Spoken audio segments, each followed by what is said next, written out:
Unacademy. Let's crack it.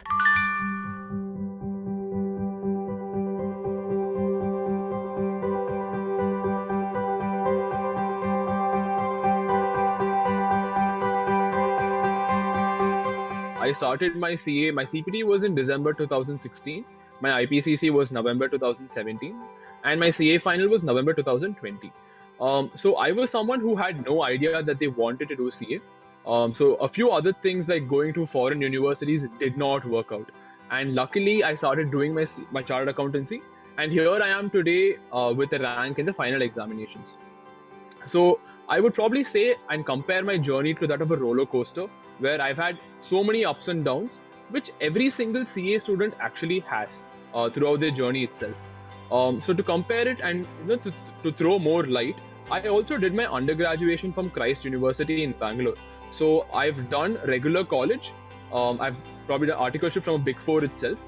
So this is something where I feel that I've gone over and out of my comfort zone, where I've moved from my hometown Chennai to Bangalore, stayed alone for 3 years, done college, done articleship, and that's molded me as a person today. And I think that determination to succeed is what drove me to finish all of these three levels in the first attempt itself.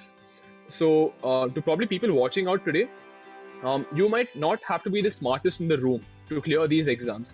All you need is a determination and willpower to put through, and make sure that you finish it off at one go, because the people who you're studying with and going to classes with itself might probably get it done, and you don't want to be left behind. So to probably summarize, I'd say that a fear of failure also pushed me beyond the horizon, and that is probably why I am where I am today.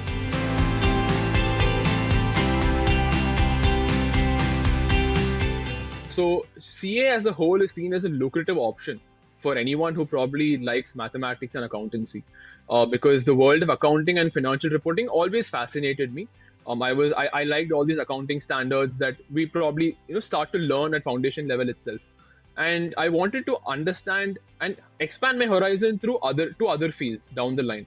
So I felt being a very reputed course, finishing the course itself would give me probably more options to deal with, say investment banking or consulting down the line.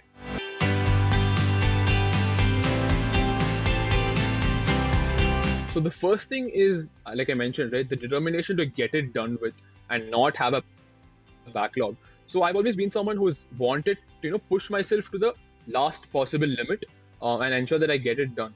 And very, very importantly, it's early planning, because a lot of people who attend the CA papers, right, they wake up probably 3 months before the exam and realize that they don't have a plan in place.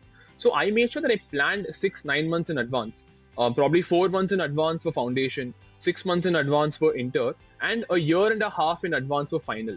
And that really helped me, because I was able to ensure that in those 1.5 years for final, for example, I knew each and every day what my timetable was or what my schedule was. And that I feel a lot of people lack when they're probably planning or in their preparation itself. And that is something that I probably pride myself on doing really well.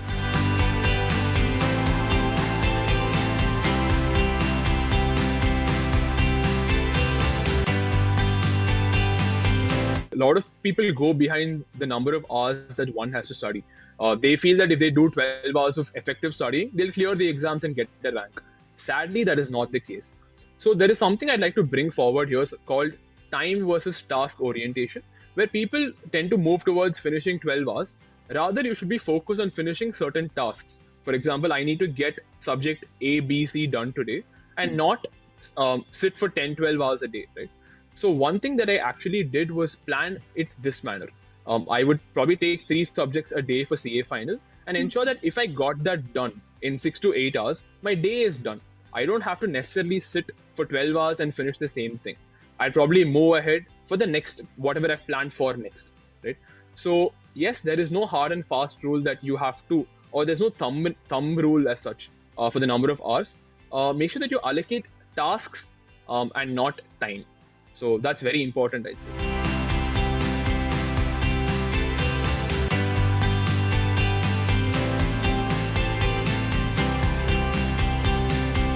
So to give you a brief timeline of where I was in my second year of college when I wrote my intermediate or IPCC. And articleship started towards my fourth semester in college. For the next 1 year, I had zero idea on what CA final was, or what the subjects even were. I made sure that I enjoyed the first 1 year of articleship to actually go enjoy work, learn statutory audit where I did my articleship, and also partake in college activities as much as I could. Once my college got over in 2019, I had about a year and a half for my CA final attempt. That was when I immersed myself completely. So to take a step back, this is the 1.5 years I mentioned, from May 2019 to November 2020. I had a detailed plan for every single day on what I had to do. So attending classes was one thing, and the number of revisions that go into it has to be at least 3 revisions, which is probably dedicated after you finish classes. And this is apart from the 1.5 days that you probably study before each exam. So overall, I would say I did 4 dedicated revisions before I wrote the actual paper.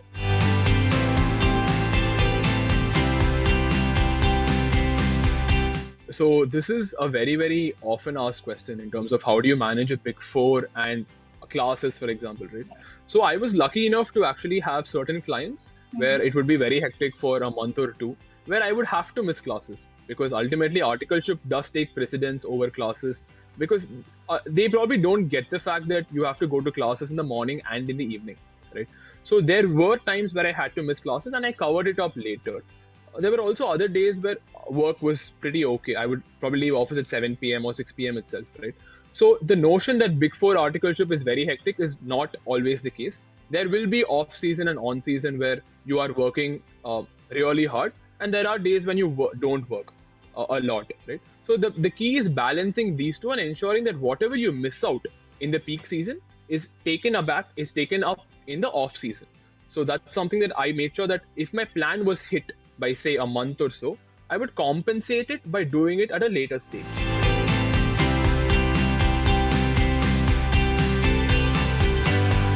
So I'll probably put out a disclaimer here when I say, so the difference between a Big Four and a mid-sized firm, right? In a Big Four, you get to specialize only in a particular field. For example, it could be direct taxation or statutory audit or internal audit. In a mid-sized firm, you probably get to work in a variety of fields because the exposure you get there is across multiple areas. Now, coming back to your question about how does one prepare for the interviews, once you finish your intermediate exams, these firms have specific locations. It's either in a metro city or in a tier 2 city. So you have to apply to your nearest probably location that you can apply to. The interview process is mostly your intermediate portions itself. So if you're well versed in understanding your accounting, law, audit, and your direct taxation, you should be more than well equipped to crack the interviews. And I feel that one thing that intermediate students lack is confidence, because they've probably just been to CA classes for the last 1 year. So the minute you get done with your exams and before your articleship interview date starts, prepare and communicate as effectively as possible, because all they want is confidence at that point of time. And that really matters. And if that does happen, you're good to go and you will crack the interview.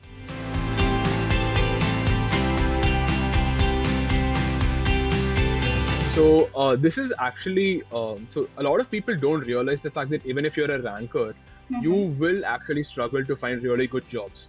It is a preconceived notion that someone has gotten a rank in final and they have multiple job offers coming in. Sadly, that is not the case, right? I personally wasn't sure on what I wanted to pursue after clearing. So getting a rank was something I wasn't expecting either. So all of a sudden I had a rank and I had multiple openings available to which I can apply to. So to cut it short, the process was definitely not easy, because you have very limited opportunities for CA rank holders to get into.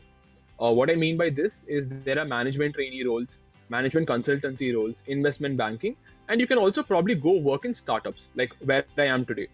So the first thing is understanding who you are and what you want to do in life. I realized that I wanted to work in a startup because I wanted to work with a young, vibrant team who resonates with me on a thought process level. So that is one of the major reasons when Flipkart came up and I was able to crack the interview, I took it up. And I've also not been able to crack a few other interviews. So I think people should be aware of the fact that just because you got a rank doesn't mean you have multiple offers coming in. It is still something that you have to work towards and, to crack it and to probably reach the next level as well.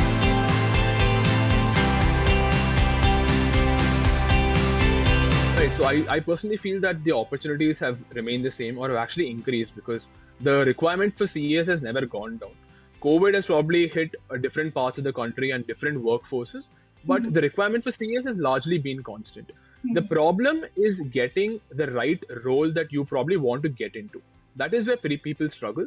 But opportunities as a whole has probably remained the same. I'd probably go out on a limb and say that opportunities have actually increased, but people are probably not well equipped to capture that yet.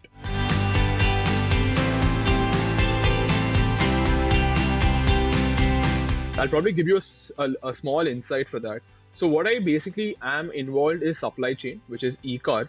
eCart is the supply chain arm of Flipkart, where if you've seen someone deliver goods to your house, eCart does that.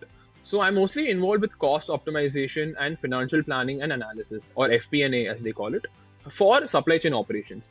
So I'm mostly involved with forecasting and budgeting, how supply chain costs look like for the near future, how has it been in the past, and forecasting trends for the near future. So since it's been only 1 month, this is what I've been involved in, and I probably will get more details, probably 2-3 months more down the line.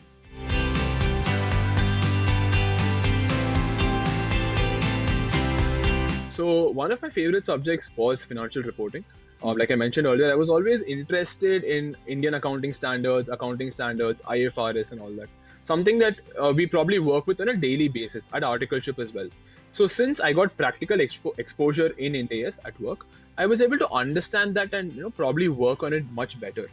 So I secured 72 marks in financial reporting paper at CA final level.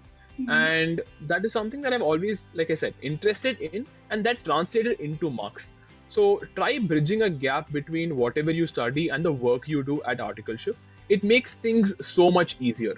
And you'll probably also ultimately end up getting good marks because you like the subject and you know what you're writing in the paper as well.